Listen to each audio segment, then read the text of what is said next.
Bon.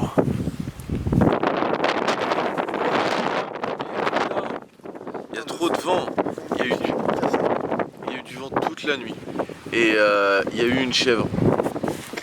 Et lui, il a pas dormi à cause de la chèvre.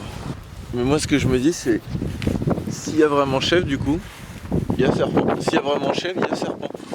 Ouais, c'est vrai. Après quand tu regardes là où on est, c'est incroyable le matin.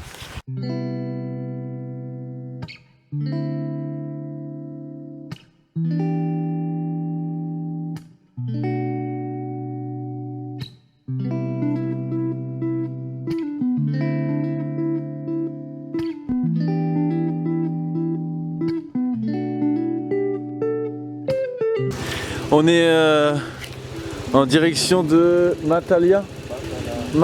Et on est encore sur des routes de ouf là.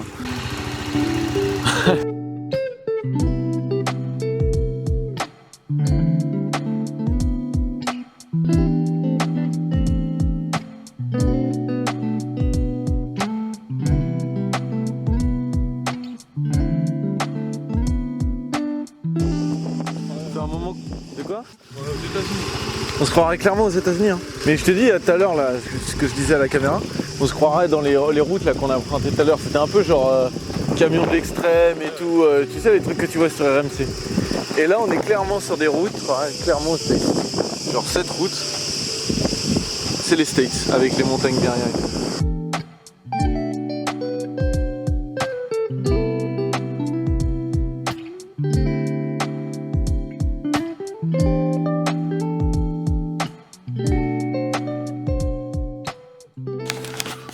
Hop. Avant de continuer la vidéo, il faut que je revienne sur un petit point. En faisant le montage, je me suis rendu compte que j'avais pas du tout présenté l'endroit où on arrivait. Alors laisse-moi t'expliquer correctement où est-ce qu'on arrive.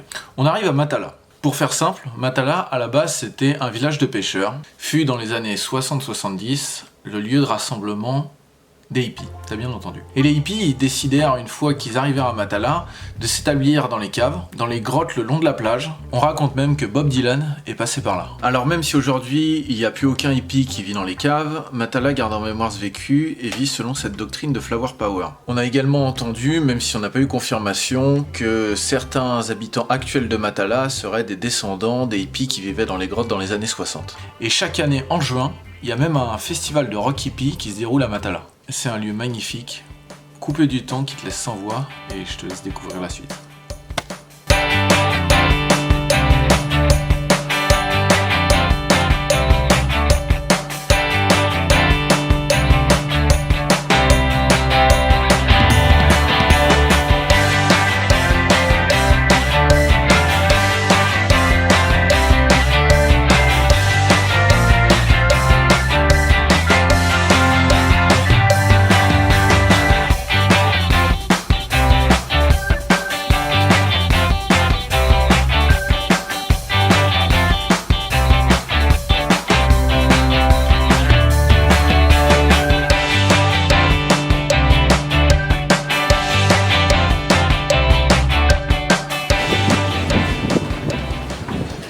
J'ai l'impression d'être déjà venu. Ouais, c'est bizarre. Je sais pas, ça ressemble à des coins que.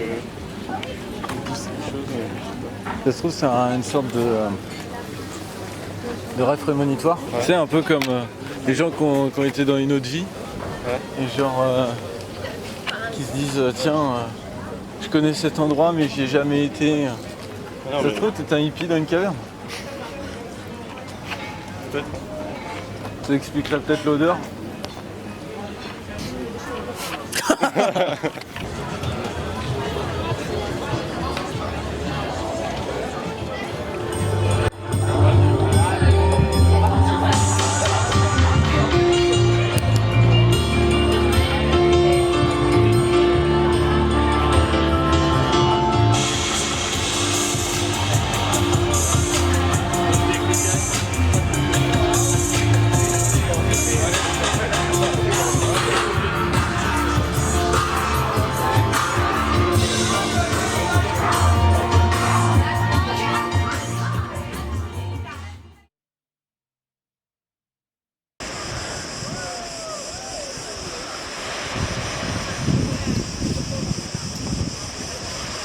est dans les putains de grottes de hippies de Matala.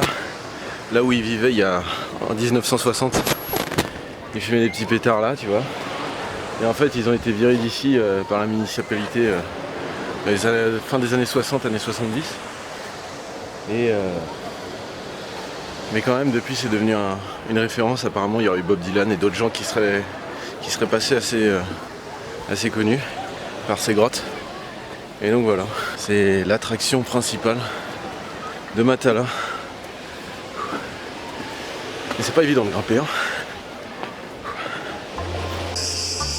J'ai l'impression d'être Frodon quand il va au Mordor. Sauf que le problème, c'est que là, j'ai ramené toute la comté. Putain de sa mère. Viens, Sam. Nous devons jeter l'anneau dans les flammes du destin. Eh, ce Gold, il habite là-dedans, mon gars. C'est sûr. Tu arrives là-haut, il va te dire, les précieux. Ou des conneries comme ça.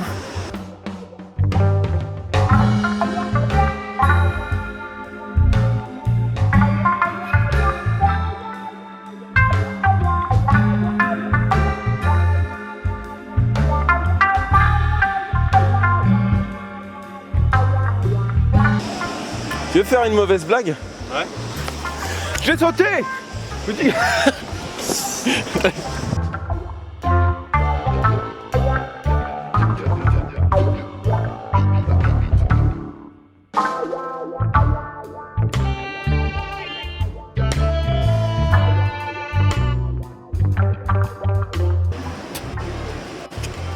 Bonjour monsieur, vous vivez là? Bonsoir. Vas-y, fais-moi un déchiffrage de ce que ça veut dire. Une sirène méduse D'accord. avec un tournesol. D'accord. Et pourquoi une sirène méduse, monsieur? Parce qu'elle a plusieurs tentacules. Ah oui, d'accord. C'est con, hein, parce que à première vue, on aurait pensé que c'était une fleur. Ah ouais, peut-être. Mais peut-être. C'est l'historien approximatif. C'est soit une sirène méduse, soit une fleur. Bon alors, descends. Ouais.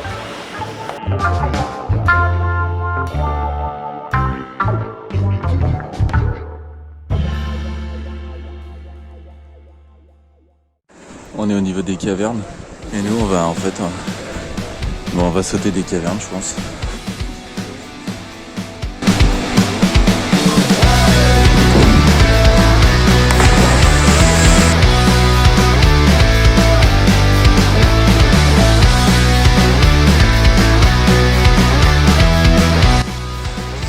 Crie une connerie en sautant.